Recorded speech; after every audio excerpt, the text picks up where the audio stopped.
Regan Slaymaker for Not Just Boxing. I have the pleasure to be joined by the former English and Southern Area champion, Michael Ramabelesta. Michael, how are you? We're down here, you're one half of the main event on February the 9th. Yeah, man, I'm good. You know what? To come down here, it's far, man.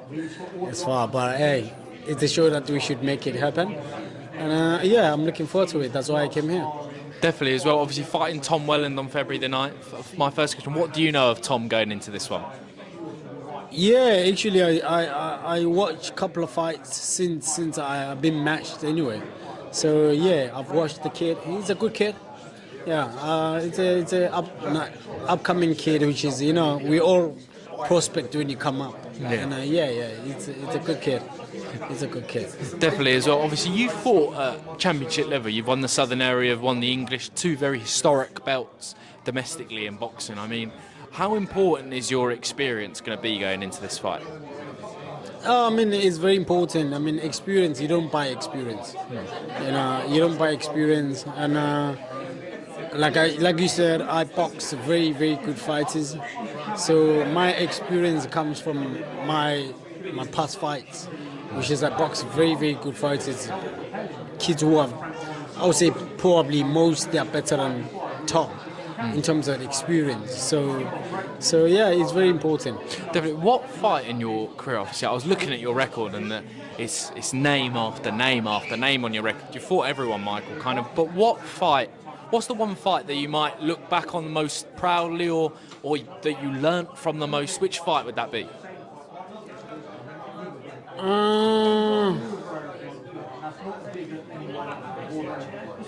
It's hard to pick, you know, because I think a fight that I would say, not because of it was a difficult fight, you just said maybe things were happening behind the scene.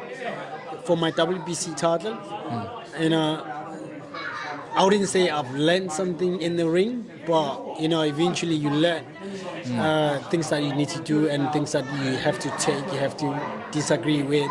You know, those are kind of things that you know that you have to stand your ground, not just agree because of there's money on the table, because you put your life on the line.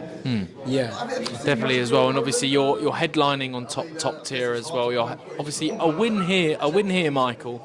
I mean, it's got to guarantee you a big fight after. You're one half of the main event on top tier, live on the zone.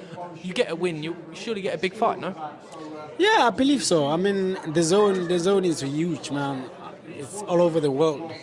I mean, it's doing well for the boxers, you know, and the boxers start to get paid well. So that's the zone is doing the noise, man. So hopefully after this fight, we'll see. But I'm not looking forward to pass Tom, because Tom is a very good upcoming kid. And I'm definitely focused and looking forward to it. I don't want to lie to you, and obviously I'm excited. I'm excited about the fight. Definitely. We've spoken about your experience, Michael, and kind of the titles you've won, the wins that you've had, the fights that you've had. I mean, like you said, you're excited to fight Tom. You're not looking past him. Is the excitement still there for boxing? Will it always be there for Michael Ramabelesta? To be honest, you know, it's always there because I'm a winner. I'm not a genuine person who's taking the fight to lose. I've never had that mentality, and I don't think that will happen to me until I walk away from boxing. Because when you look at my record, all the fights that I lost, I didn't lose them fights. You know, I got robbed. Even in my last fight, I got robbed. You know, I dropped the kid twice they keep saying on the belt. You look at the videos, I put the videos on my social media just to show that this is what's happening. You know, and this has been happening so many times.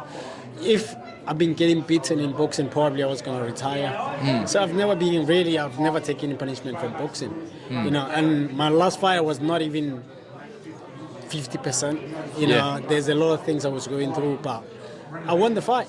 But I give away. I mean, that's how it is. And this is something that I want to take it out, and people have to know. It's unfair for the ref to be giving the home fighters, even if they lose the fights, just because they sell tickets. That's not right, because this thing is not right. It affects the boxers so bad, because other kids, they sacrifice their life to go to the gym and knowing that they are willing to win, and which is they do win, and the ref just give it away to the home fighter because they sold the ticket. It's unfair being treated like you're not a human. Only human are the home fighters because they sell tickets. That's not how it works. This is boxing.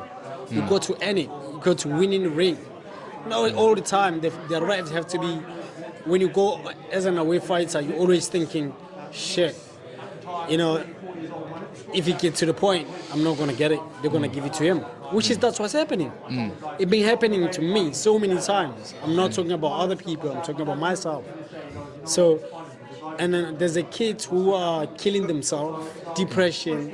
They go through hell. After all that, they think, are they got what it takes to be a champion? Or are they got what it takes to change their lives?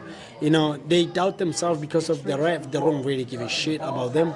Or maybe they get paid, I don't know. But it's unfair. If it was maybe the weak mentality, the one of those weak, maybe I would be doing something with my life. It says, you know what? Probably maybe I don't deserve to be here. You know what I mean? It's a pity I'm not that person. And I've got winning mentality. I don't take the fight to lose. I never ever done that. I never take the fight to lose. For sure, and I think that's why it's such an intriguing fight. Because people might look at your record, Michael, and go, oh, he's had this many wins and this many losses, but everyone who knows boxing knows that you're a really tough test for Tom Welland on February the 9th. Most definitely, yeah, most definitely. It's going to be a good fight. I'm looking forward to it. The thing is, I'm not just a boxer. I can box, I can fight, I can do it all. I was a 2-time national champion as an amateur, so it's not like I'm just nobody coming from nowhere.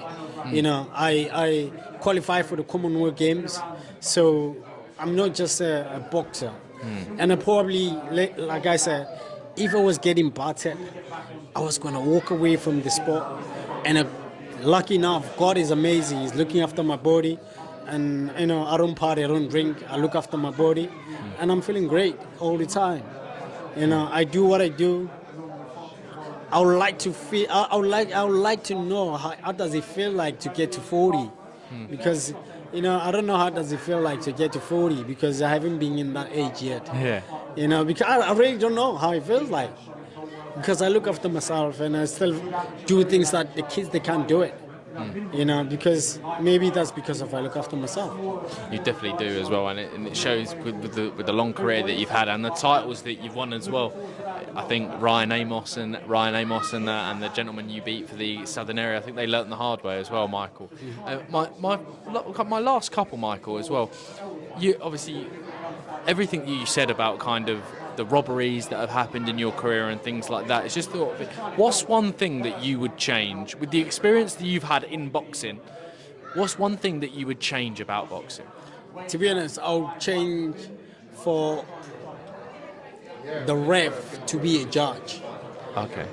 Because if you get refed by one person who doesn't even know you, probably knows the home fighter, you're always going to give the home fighter a fight to win. So if they can get 3 judges, then I think we'll be better.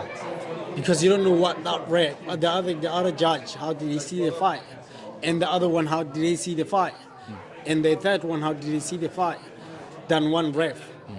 You know what I mean? That's why I said most fights is we lose just because of it's one person who's judging the fight. You know what I mean? Maybe that judge doesn't even like you. How can he gonna give you the fight anyway? You know what I mean? It's either it's gonna give you a draw, or definitely it's gonna give you a loss. You know what I mean? And that it damage people, damage a lot of fighters. That's true. A lot of fighters that going through depression, going through. Some of them they retired. Some of them they end up being a journeyman, even if he's not planning to be a journeyman, because it's like, it doesn't matter because of I'll never get a win.